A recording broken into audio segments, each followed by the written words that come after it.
What a way to end this segment. I wasn't going I'm blind. They're blind. You're blind. We're all blind. Hello, welcome to Hat Trick. I am Jordan Dollar-Coltman, joined by Braydon Dollar-Coltman and Elliott Tanti. Welcome back, boys. We had a big, very long episode last week. I promise our listeners this week this will be a much tighter and much quicker show. Many things that we predicted came to pass. Many did not with the expansion draft. I think there were a lot of surprises. We've also had the draft come by us, the actual draft come by us. It's gone, and we are getting ready this week for free agency. So we will talk NHL Off-season. But the other big world sporting event, as controversial as it always is, and maybe even more so than normal, the Olympics. That is underway in Tokyo. No fans in the stands, obviously, due to COVID. Whether they should have had it at all is a conversation that we can have. But we're going to talk about the Olympics. And then because we have not had a hats off topic for several weeks, close to a month now, we thought we should go back to hats off. So first, as always, welcome, boys. How are you doing? Doing very well, thank you. Yeah, great. Nice to be here. Awesome. Great. Here we go. Topic one. Okay, so as mentioned, we're going to talk about the Olympics. They got underway this week in Tokyo, Japan. This is the 2020 Olympics, and I know it is 2021. That is because COVID put a stop to the Olympics for the first time. First time the Olympics have ever been postponed. Big conversations that always happen around the Olympics. There's different perspectives, and I think all of them are valid when it comes to the conversations about the Olympics and the organization of the Olympics and the IOC and the money and the corporate sponsorship and all of those things. I think those are all important and valuable conversations to be had. Should we be having an Olympics right now in the middle of a global pandemic at all?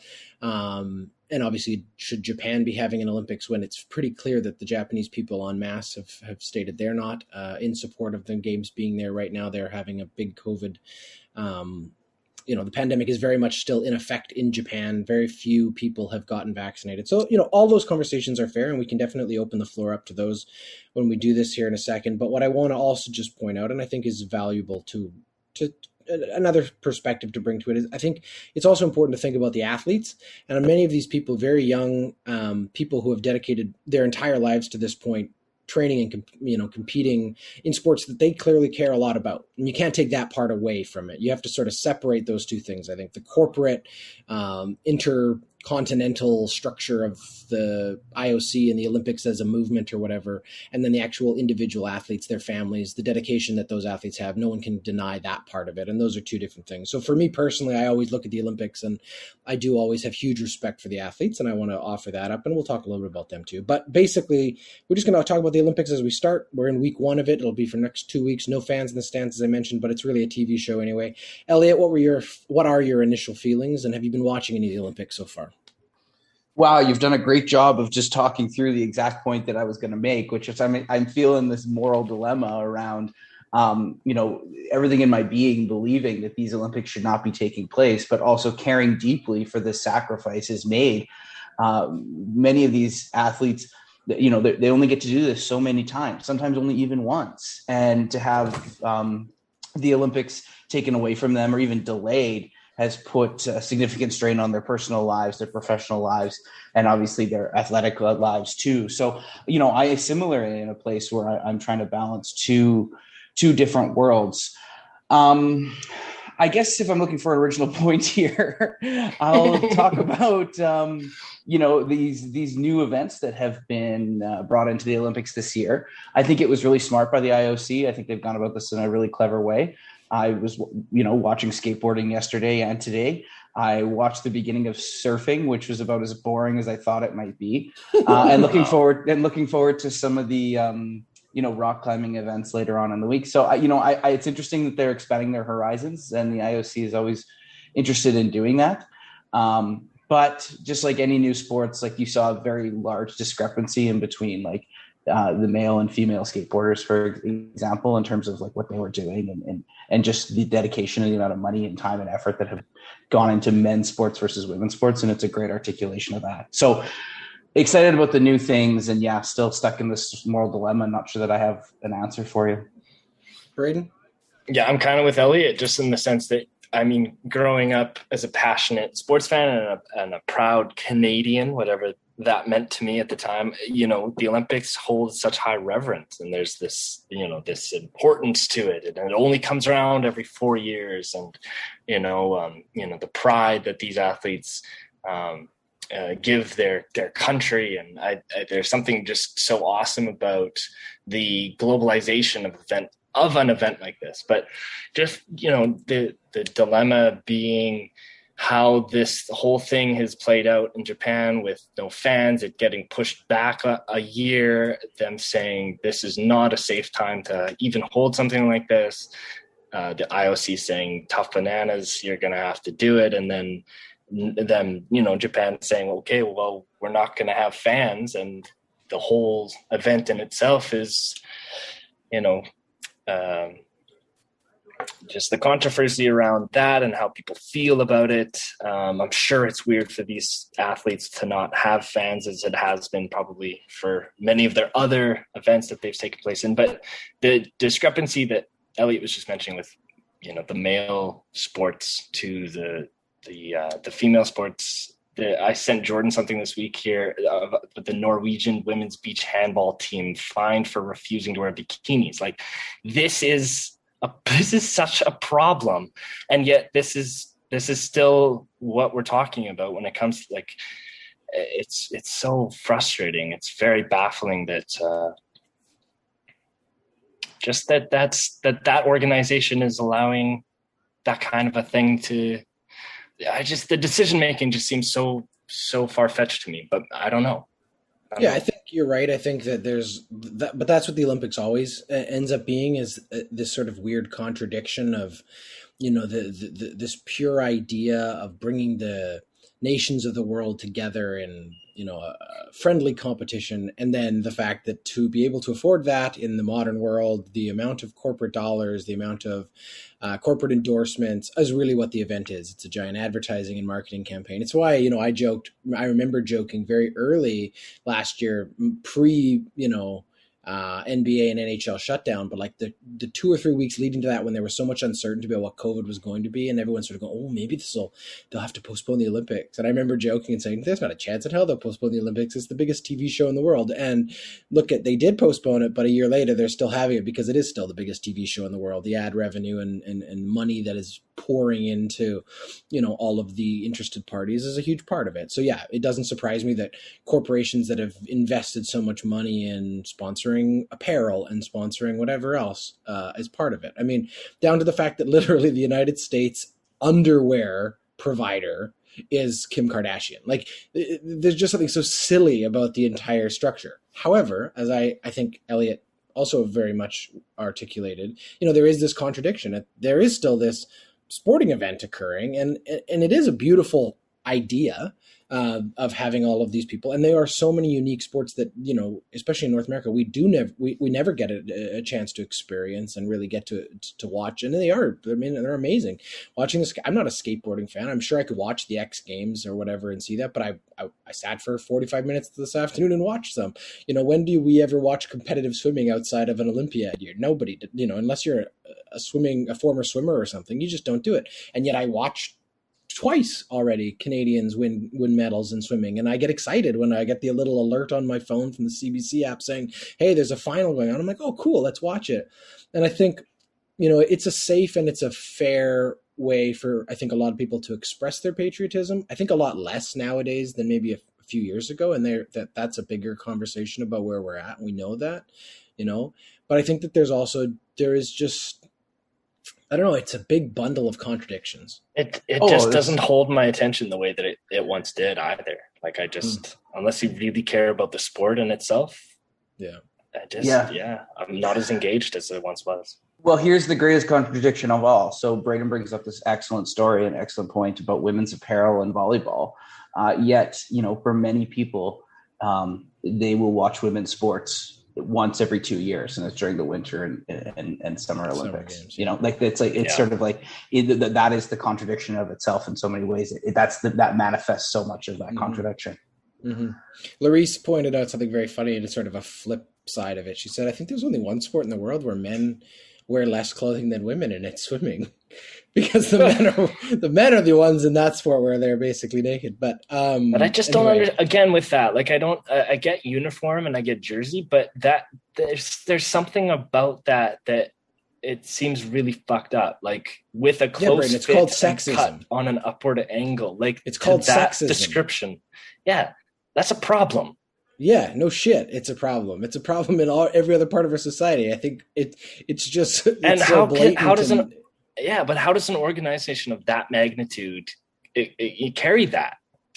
I don't know. Go ask Hollywood how they carry it. Go ask any other fashion industry how they carry it. Ask advertising how they carry it. Sexism is so rampant and so systemic in our society that it does surprise us occasionally when we notice how blatant it is, because we've completely gone blind to it, I think.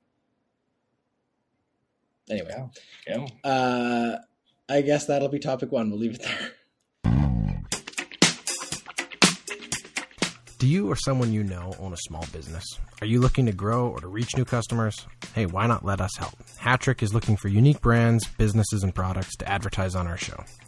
You can find out how we can help spread the word about your business by contacting us on Facebook, Instagram, or Twitter. All right, on to onto sports that aren't even being played. The NHL off-season has very much become the NBA off-season. It has been one of the busiest I can recall. I think obviously a lot of factors going into that. We got a flat cap. We've had this abbreviated season. Not a lot of movement happened, if any movement really happened last year, just because teams weren't quite sure what the season was going to be, and the off season was so truncated after the bubble. And the expansion draft obviously being a big factor here, where teams made a lot of decisions in anticipation of that. We did our whole big expansion draft last week. But now that we've seen the Seattle picks come in, and obviously all of the ripples and ramifications of that, Braydon, where do you feel we stand right now in this offseason, not just as Oiler fans, but just in general? Is the NHL offseason the most exciting thing going on for you in sports? Absolutely. I am on every article about what every rumor has to offer right now. There's a lot of movement, and it's a lot of fun. Like, I remember the first year that the NBA players really started to say, going over here, or I'm teaming up with this guy. We're not really seeing that kind of a thing. We haven't hit free agency yet, but it seems like we're primed for a lot of different action, a lot of different movement. I think the best move of the offseason so far was somehow Steve Yzerman pried the Calder goalie out of Carolina and Alex Nedeljkovic, and seemed to be fast tracking their rebuild here. I'm liking a lot of the movement. I think it's going to be fun to see some of these bigger guys in different markets. Arizona seems to be stockpiling all of these bad contracts, and hopefully they're willing to take a few of the Edmonton team's terrible contracts. But they're kind of it seems like they're doing a lot of what OKC was doing, stockpiling draft picks, and it should be interesting. It should be interesting to see what happens Wednesday. Elliott, anything stick out for you so far?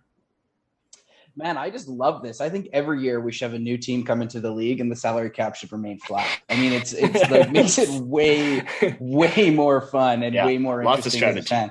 Yeah, and I think we got used to the banality of every year the salary cap's going to go up, so someone's going to get paid, and all those chickens came home to roost for a lot of general managers, and we're starting to see that now, because these guys have to field competitive teams, or if you're Columbus, I guess you don't, but like these guys have to sort of figure things out, and it's been really interesting to watch. Every day there's something new and exciting, and it may not even be for a team that you support or even necessarily care about, but it's like,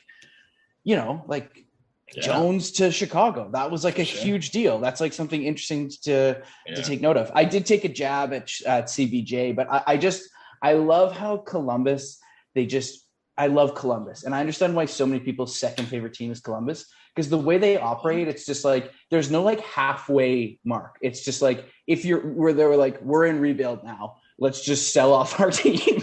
And then that's sort of like what they've done. And it's like, there's no like half-assed thing about them. And so if there's one team, there's not one move, there's tons of moves you could point to that are really interesting, but I just enjoy how Columbus operates as an organization. Like, think about all the players that have gone in the last 12 to 18 months out of that place, including, and then on top of that, Tortorella, it's like a fresh slate, new draft picks. Anyway, that was, I just think it's so interesting. Is that a thing? Like, is Columbus everybody's second favorite team? I didn't even know that. I have a lot of Edmonton Oilers fans that are like, yeah, I cheer for CBJ when they're like, yeah, like, and I think I think some of it was Gagne. I think some of it was a bunch of different stuff, and they were for a while there. They were doing some really interesting stuff. I had no idea. Yeah, that's really cool. Okay, you know what? What I would just throw in that is I agree with both of you that it's been fun, and I think that that's true. I think the only people it hasn't been fun for right now are the general managers. I don't think any general manager in the league right now is enjoying how chaotic and hectic this is, because I think they're all terrified that they're going to have to make a mistake somewhere. They just know it's bound to happen because everything's moving so fast. You know, you look at that Seth Jones contract, and the first thing I think of is what does Darnell Nurse ask for next year, and that's a big factor that you have to start playing. A lot of people obviously have been on Ken Holland about all kinds of decision making, but you got to think about the three-dimensional chess this guy has to play, right? First, he's making decisions based on the expansion draft. I don't think he expected Adam Larson to be their pick. I really don't. When you listen to his press conference after, he sounded surprised. He thought he had a different conversation. So that changes. Well, and it sounded like the offer was the same. So if the offer is the same, you take that shit personally. Yeah, exactly. And I think that really sort of flipped his world upside down, and now he has to kind of go back to where do we go from here? But they're thinking, they have to be thinking 2-3 years out. The only thing I will say is Elliott brought up in the last one, we went kind of back and forth on this idea of like, what is the philosophy for Ken Holland and the Oilers? And I think this is fair for every team, but it's like, do you build for today or do you build for tomorrow? And is it even possible to do both things simultaneously? And I would argue this. I think the Edmonton Oilers, it looks like they've got a 7-year deal with Zach Hyman. A lot of people are going to say, well, that's way too long a contract for $5.5 million AAV. Here's my argument. That's a 4-year deal with 4 years at the end, because it's in those first 4 years that you either win a Stanley Cup or you're going to watch this team fall apart. That's just the truth of it. The window is very small for the success that this team is going to have for its stars to not get restless. This is not a market that a whole bunch of guys are clamoring to get into. I think that there's a lot of guys who are re-signing that are wanting to be here, and that costs you a bit of a premium. Ryan Nugent-Hopkins wants to finish his career here. Is there another guy out there as good as him? Probably, but he probably costs you something different. Mike Smith clearly wants to win a Stanley Cup and retire an Oiler. Let's go and try to do that. They have to get some guys in here, but I think they have to build for today first, Elliott. And if you have to mortgage and compromise your future a little bit, I think you can get out of trouble, or you're going to have to find a way to get out of trouble later. But if you win 3 Stanley Cups, people are going to take 3 or 4 years of trouble. Sure, if you're winning 3 Stanley Cups. I think, just to clarify your point, you're talking about at the end of 4 years, Connor McDavid's contract's up. And 5. the year after that, or the year after that, is it 5? Leon's 4, Connor's 4. Leon's 4, Connor's 5. So you're talking about the 4-year window. And Jordan, it's a very astute point. Everyone, you could be doing talk radio here in Edmonton, because that's basically what everyone's been saying on the radio for the last week since all these deals. I guess my concern, as always, and I will say, is I don't think you're ready to win now when you get swept in 4 games in the first series of the playoffs. But I do appreciate that stuff needs to happen right now, and a lot of these deals. They're going to be 8s. There's going to be 7s. There's going to be really terrible 5-year deals that the Oilers sign in the next 2 or 3 years. And that's all about winning right now. And I fully appreciate that's because that needs to happen now, right? It's just nice to see those veterans coming in. I think that's something that the Oilers have kind of lacked in the last few. They've relied so heavily on that young core. It'll be good to see that. Okay, we'll leave it there. Okay, topic 3. Everybody's favorite segment, hats off. We haven't done it in a few weeks, and I know it's Elliott's favorite, so we'll go to Elliott first. Elliott, who are you taking your hat off to this week? Yes. This week I tip my hat to one Margaret McNeil, winner of Canada's first gold medal at the Olympics this year. Won it in the 100-meter butterfly. My favorite discipline to watch, actually, is the butterfly. So congratulations to Maggie McNeil, as they say, Canada's first gold medalist at these 2020 Olympic Games. Is that what they say? Braydon, who are you taking your hat off to? I'm going to tip my hat off to the future and first gold medalist ever in the skateboarding competition, Nishia Momiji. Hope I'm saying that correctly. She's only 13 years old, and she just won a gold medal at the Olympics' first ever skateboarding competition. It's awesome. Really, really cool. I think it's the only Olympic event I've watched so far. I was very thrilled for her. Awesome. Well, we're all doing Olympic athletes, so even though in our first topic we talked about how maybe the Olympics don't hold our attention as well, we seem to have all been drawn to some storyline, so that's obvious and obviously cool. So I will finish this off by tipping my hat to one Oksana Chusvitanya. I don't think I said the last name right, but I tried really hard. She's a 46-year-old gymnast who just retired after not qualifying for the finals. She's the oldest athlete ever to compete in the Olympics as a gymnast. Her career spanning over 30 years. She first won gold in Barcelona in 1992. Every single athlete, with the exception of her, in her sport discipline, is under the age of 20 this year. So they're all young enough to be almost her grandchildren. So she's not the oldest then. She's the most experienced. There you go. Exactly. She actually competed. She's from Uzbekistan. And the first time she went to the Olympics, she actually competed under the banner of the Commonwealth of Independent States because the Soviet Union had collapsed and the country of Uzbekistan hadn't even got its independence yet. So although 30 years is a very long time, it's impressive. She said after retiring today that she's only been competing this long because it was the best way to be able to provide for her family. I'll tell you this, any 46-year-old who can qualify for the Olympics, I mean, that's just unbelievably impressive to me. So my hat goes off to her. What an unbelievable career. And I don't think that's something we will ever see again. Fun fact, oldest Olympian to ever compete in the Olympics was one Oscar Swan from Sweden, who at 72 competed in the 1920 Olympics in shooting. Wow. In shooting? It's a very old man shooting a gun. In shooting. I hope there's no tremors. I think it's impressive that he made it to 72 in 1920. Yeah, and could still shoot. Well, he had to shoot. It was survival. It was the 1920s. Yeah, Everyone could he had to shoot his shot. All right. That is our show for this week. Thank you to Braydon. Thank you to Elliott. Our hats are off to our Olympians, and we will be back next week with another riveting and I'm sure enjoyable episode. That was Hat Trick.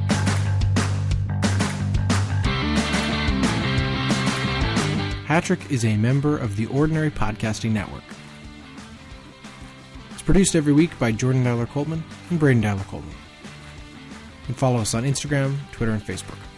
Thanks for listening. I love that it's the 1920s. Everybody knows how to shoot.